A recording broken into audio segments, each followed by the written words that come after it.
se ha hablado y mucho se habla de los cambios climáticos que están ocurriendo alrededor del mundo. Justamente, bueno, para hablar de este tema, como comentábamos recién, estamos con Jean-Philippe Boulanger, ahí lo dije bien. Exactamente. Para hablar sobre este tema, ¿no? Convengamos que estas últimas lluvias acá en la ciudad de Buenos Aires y en la provincia de Buenos Aires, donde también hubo cantidad de anegaciones, nos dejan preocupados. Digo, ¿estamos preparados para este tipo de catástrofes? Evidentemente no, por más allá de que después hablen de la herencia recibida y de que nunca vamos a terminar de solucionar este tema, estamos en un problema. Ahora la pregunta es, ¿qué va a pasar? Sí, quisiéramos destacar también, Jean-Philippe, que experto, como les mencionaba, en variabilidad climática e impactos sobre la sociedad, desarrolla su trabajo para un instituto, precisamente Instituto Francés de Investigación para el Desarrollo, que trabaja en colaboración con el departamento, en este caso de la UBA, de la Universidad de Buenos Aires, el Departamento de Ciencias de la Atmósfera y los Océanos. En primera medida, bueno, gracias por haber aceptado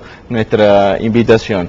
Y sería interesante arrancar esta charla, a lo mejor cometiendo una infidencia, sobre la primera comunicación, cuando hablábamos por teléfono y le estaba justamente haciendo esta invitación.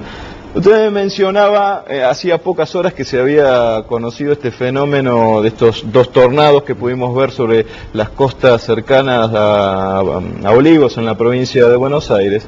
Usted me decía que si bien era algo que obviamente no estábamos acostumbrados los argentinos a verlo más que en películas, no debía ser considerado como un factor dentro de lo que es la variabilidad climática.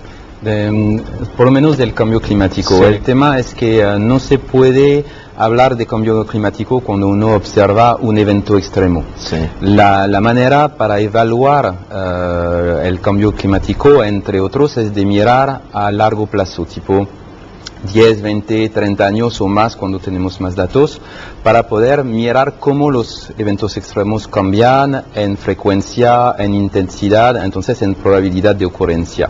Saber si van a volver una vez cada 10 años o cada año. Sí. Son esas cosas que se pueden estudiar y es gracias a esos estudios que después podemos decir que las tendencias en las últimas décadas realmente muestran que hay un cambio climático que está produciéndose.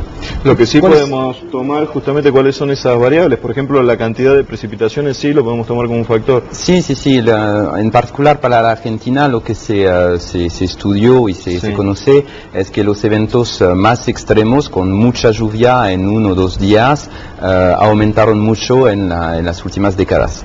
Entonces eso es un factor que muestra que hay un cambio en el régimen de precipitación, no solamente en cantidad anual, pero también en la frecuencia de los eventos más intensos, que son los que tienen más impacto sobre la sociedad. ¿De qué manera se trabaja de acá a 20 años? Digo, estamos pensando, digamos que los cambios climáticos no es de 1 a 2 años, sino se mide, como decía usted, claro, en periodos de 10, 20 años, décadas. Sí. Digo, ¿cómo estamos preparados de acá a 20 años? ¿Es irreversible donde ya estamos parados? ¿Estamos a tiempo? Más o menos lo que se puede decir es que lo que ya hicimos en cuanto a emisiones de gases a efecto invernadero va a tener todo su efecto en las décadas que vienen.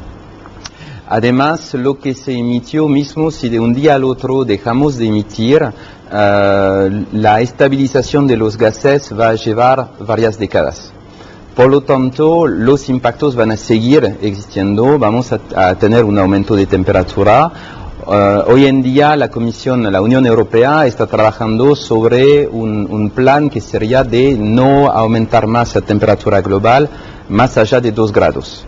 Y para eso hay que hacer muchos esfuerzos en la mitigación, es reducir las emisiones de gases a efecto invernadero y hacer que en los 30 años o 50 años que vienen realmente no vamos a emitir mucho. Pero sí, los impactos, de todos modos, vamos a tener impactos a décadas. Usted mencionaba recién el efecto invernadero, también hemos escuchado mucho hablar sobre calentamiento global. Es de esperar que no en todas las regiones, en este caso del planeta, de la Tierra, esperar el mismo comportamiento en cuanto a cambios climáticos. No, porque en realidad tenemos 2 cosas. Una es que hay un cambio climático global, un calentamiento global, que eso se debe a cambios en lo que se llama el balance radiativo. Recibimos energía del Sol y esa energía, una parte vuelve al espacio y hay otra parte que se cambia y que pasa a ser una radiación infrarroja que también ayuda al calentamiento. Y tenemos todo un efecto invernadero en la parte de la superficie que se debe a los gases, a las nubes, a todo eso. Entonces eso es la fuente de energía que tenemos y que hace que a nivel global tenemos un cambio de temperatura. Pero después el impacto local o regional depende del ajuste de toda la circulación climática, que es la circulación oceánica y atmosférica. Entonces a nivel regional uno podría observar en un contexto de cambio climático, de calentamiento global, en ciertas zonas un enfriamiento. Eso no quiere decir que el calentamiento global no existe. Ahora, por ejemplo, usted mencionaba, y corríjame si es que a lo mejor yo estoy mal informado, usted hablaba sobre el efecto invernadero.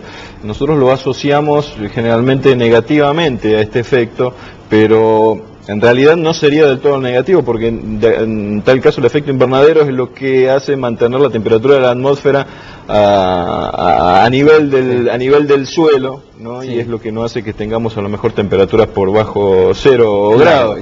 El hecho está en que nos puede jugar en contra a partir de los no cuidados tomados y que esas temperaturas comiencen a elevarse en demasía. Sí, porque en realidad sin el efecto invernadero la temperatura de la superficie sería de menos 19 grados. Entonces es gracias a todo ese efecto invernadero que tenemos una temperatura promedia cerca de 14 grados a nivel global. Después, si uno mira el pasado a cientos de miles de años o millones de años, hubo cambios en la temperatura de la Tierra muy importantes y quizás tan importantes como lo que podemos observar hoy en día. La gran diferencia es que si miramos las proyecciones a fin del siglo XXI, estamos hablando de aumentos cerca de 4 o 5 grados en promedio a nivel global. Esos cambios los vamos a realizar por nuestra actividad humana en más o menos 100 años. La última vez que se produjo un cambio tan importante en la Tierra, en el clima de la Tierra, se hizo en 5.000 años. Entonces es todo, no solamente el hecho que aumente la temperatura, es todo el balance o el equilibrio de los ecosistemas también que está en peligro porque no pueden adaptarse de la misma manera en 100 años que en 5.000. Claro. Ahora, ¿faltan políticas de Estado por parte de los gobiernos, de las potencias principalmente, o se está trabajando en ese sentido? A mí entender me parece que no sé si hay una real conciencia o si se puede parar quizás el negocio que existe detrás de los combustibles, detrás de toda esta maquinaria que tenemos que nos está en el fondo jugando en contra. Claro, yo creo que hay una conciencia que está creciendo a nivel global. Mismo en Estados Unidos hay muchas ciudades o estados que quieren o que ya quieren aplicar el protocolo de Kioto y el siguiente que va a venir. Entonces hay una conciencia de la gente que existe y que presiona también a los políticos. Lo que ocurre también es que el tema del cambio climático se quedó durante muchos años en la disciplina del clima. Y últimamente se abrió mucho en el tema también de los economistas. Y hubo hace un poco más de un año un reporte del señor Stern en Inglaterra que hizo una evaluación económica del impacto del cambio climático. Comparó el costo de hacer algo respecto al costo de no hacer nada. Y el costo de hacer algo es mucho menor al hecho de no hacer nada. Entonces, desde el momento que entró en el terreno económico y que pudo poner cifras y números de dólares u otros sobre este tema, hay también una toma de conciencia de todo el mundo económico y político. Bueno, convengamos, como vos decías recién, Norberto, nosotros en la Argentina nos pasamos muchísimo en lo que es el campo, granos, industria, todo lo que sea, nosotros vivimos del campo, la carne. ¿Qué podría pasar si a nuestra economía, si eso, estamos hablando de retenciones, estamos hablando de impuestos, estamos hablando de trabajo, estamos hablando de gente, qué podría pasar? Sí, incluso